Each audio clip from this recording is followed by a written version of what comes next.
Imagine standing in the middle of a storm where the wind isn't blowing against your skin, but against your very soul. We have all been there. The moment someone says that one thing that cuts through your composure, or the moment a plan falls apart, and suddenly your chest tightens. Your heart begins to race, your palms grow damp, and a heat rises from your neck to your face. In that split second, you are no longer the captain of your ship. You are a passenger watching a wreck in slow motion. This is the weight of uncontrolled emotion. It is a silent thief that steals our dignity, ruins our relationships, and sabotages our success before we even have a chance to try. Most people believe that winning a situation means shouting the loudest or having the last word. But in reality, if you lose your temper, you have already lost the battle. And the struggle to control one's emotions is perhaps the most human conflict of all. We live in a world designed to provoke us, to trigger us, and to keep us in a state of constant reaction. When you react, you are predictable. When you are predictable, you are easily manipulated by circumstances and by others. You might feel justified in your anger or your sadness, but justification doesn't bring peace, and it certainly doesn't bring victory. True power is not the ability to move mountains, but the ability to remain unmoved when the mountains around you begin to crumble. It is the mastery of the space between a stimulus and your response. If you can bridge that gap with awareness, you become invincible in any room you enter. To understand how to achieve this, we must look deeper than simple calmness. We must look at the architecture of the mind itself, and how a single shift in perspective can turn a victim of circumstance into a master of their destiny. Elias was a man who lived his life like a piece of dry tinder, waiting for a single spark to set him ablaze. He was a talented craftsman, capable of carving intricate designs into wood that seemed to breathe with life. Yet his workshop was often littered with the shattered remains of his own creations. When a tool slipped, he would curse the steel. When a customer questioned his timeline, he would snap with a sharp tongue that burned bridges as quickly as he built them. He believed he was simply passionate, a man who felt things more deeply than others. But deep down, Elias was exhausted. He felt like a leaf caught in a gale, forever tossed by the whims of his own internal weather. He was losing his business, his friends, and most importantly, his respect for the man he saw in the mirror.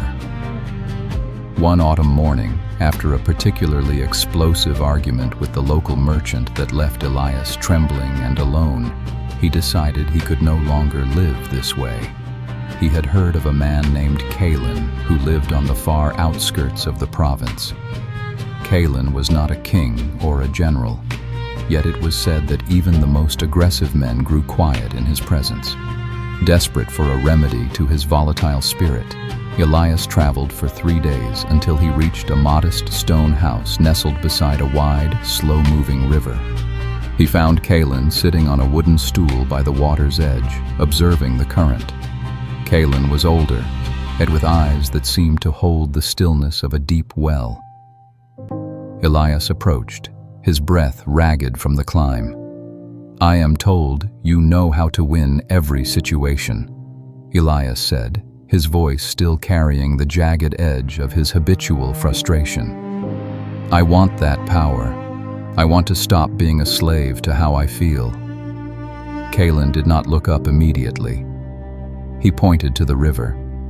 "The river wins every day," Calin said softly. "It moves through the valley, it skirts the rocks, it falls over cliffs, and yet it never loses its nature.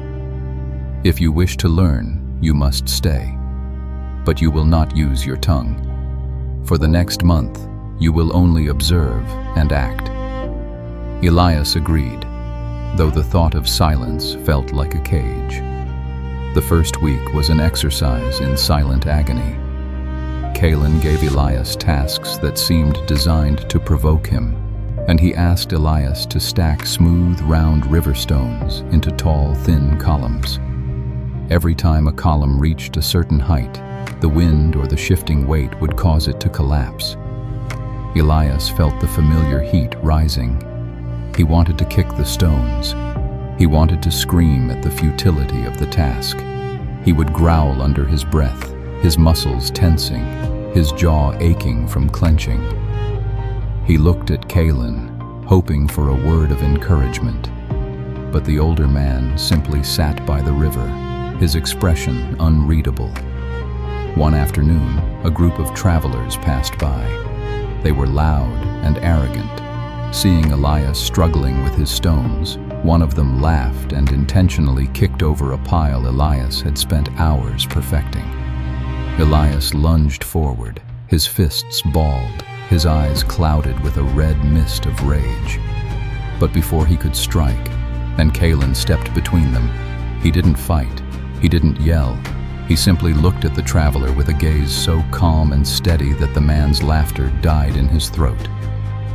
The traveler, unnerved by the lack of a reaction, muttered an apology and hurried away. Elias was shaking. "Why didn't you let me hit him? He insulted us. He destroyed my work." Kalin led Elias to a small pond near the house. The water was muddy because Elias had been pacing near it. "Look into the water," Kalin commanded. "Tell me what you see." "I see nothing but mud," Elias spat. "Wait," Kalin said. They sat in silence. Slowly, the silt began to settle. The water cleared. Eventually, Elias saw his own reflection, but it was distorted by the ripples of his own heavy breathing. "The water is like your mind," Kalin explained. "When you are angry, and the mud is stirred. You cannot see the truth of the situation, and you certainly cannot see yourself. The traveler did not take your work. He took your peace because you gave it to him. You think you win by striking back, but you only win when you remain clear enough to see that his insult was his own burden, not yours." Elias spent the second week learning the rule of the breath. Kalin taught him that every emotion has a physical home in the body. Anger lives in the chest and fists. Fear lives in the stomach. Sorrow lives in the throat. Kalin told him, when the spark hits the tinder, there is a moment before the fire starts. In that moment, you must breathe into the space where the emotion is trying to grow. If you can breathe into it, you can dissolve it before it becomes an action. Elias practiced this while carving a new piece of wood Kalin had given him. It was a dense, stubborn knot of oak. Every time the blade slipped or the wood resisted, Elias felt the spark. But instead of cursing, he stopped. He closed his eyes. He felt the tightness in his chest and consciously sent his breath there. He watched the emotion as if he were an outsider looking at a passing cloud. He realized that the anger wasn't him, it was just something happening to him. By the third week, the transformation began to show in his work. His carvings became more fluid, more intentional. He wasn't fighting the wood anymore. He was listening to it.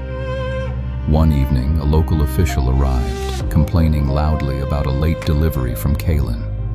The official was insulting, calling them lazy and incompetent. Elias felt the old fire lick at his heart. He felt the urge to defend their honor. But then, he remembered the river stones. He remembered the muddy pond. He took a long, slow breath and continued his carving. The official, seeing that his barbs weren't drawing blood, became even more agitated. He began to pace, his face turning purple. Elias looked up, not with anger, but with a strange sense of pity. He saw that the official was the one who was losing. The man was out of control, his dignity evaporating with every shout. Elias spoke, his voice low and steady.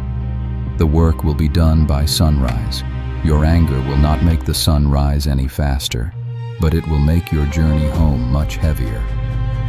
The official stopped mid-sentence. The silence that followed was heavy. For the first time in his life, Elias felt he had won a confrontation, not by conquering an opponent, but by conquering the part of himself that wanted to join the fight. The official lowered his voice, nodded curtly, and left. On the final day of the month, Kalen took Elias back to the river. "You came here wanting to win every situation," Kalen said. "Do you understand now what that means?" Elias looked at the water.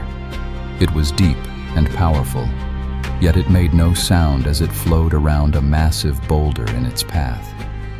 "I thought winning meant making the world do what I wanted," Elias said. "I thought it meant being the strongest person in the room. But I see now that the person who can control their own inner state is the only one who can never be defeated. If no one can provoke me, no one can rule me." Kalen smiled for the first time. Emotions are like the weather, yet you cannot stop the rain, but you can build a house that keeps you dry. When you are still, you see the world as it is, not as your temper fears it to be. That clarity is your greatest weapon. Use it well. Elias returned to his village, but he was not the same man who had left. His workshop became a place of quiet focus. When things went wrong, as they inevitably do, he no longer shattered his tools. He simply breathed, waited for the mud to settle, and found the most efficient way forward. People began to seek him out, not just for his carvings, but for his counsel. They saw in him a man who could not be shaken, a man who had found the secret to a victory that required no casualties. He had finally learned that the ultimate win is not over others, but over the volatile shadows of one's own heart. The lesson of the story is that emotional control is the ultimate form of personal sovereignty. In every situation, there is a stimulus and a response. Most people live their lives in a state of immediate reaction, allowing external events to dictate their internal peace. When you react impulsively, you hand over your power to the person or event that triggered you. To win does not mean to dominate or to silence others. It means to maintain your clarity and composure so that you can make the most effective decision possible. Psychologically, this is known as the refractory period, the time during which an emotion is so strong that we can only see the world through its lens. By practicing the pause, by breathing into the physical sensation of the emotion, you allow that period to pass without doing damage you will later regret. And discipline is not just about hard work. It is the discipline of the mind to remain a spectator of its own impulses. When you master your emotions, you become the most powerful person in any room, because your actions are born of intent, not of impulse. Consistency in this practice builds an unshakable foundation of character. Remember, he who angers you conquers you. Be the river, remain fluid, remain deep, and always keep moving toward your purpose regardless of the rocks in your path.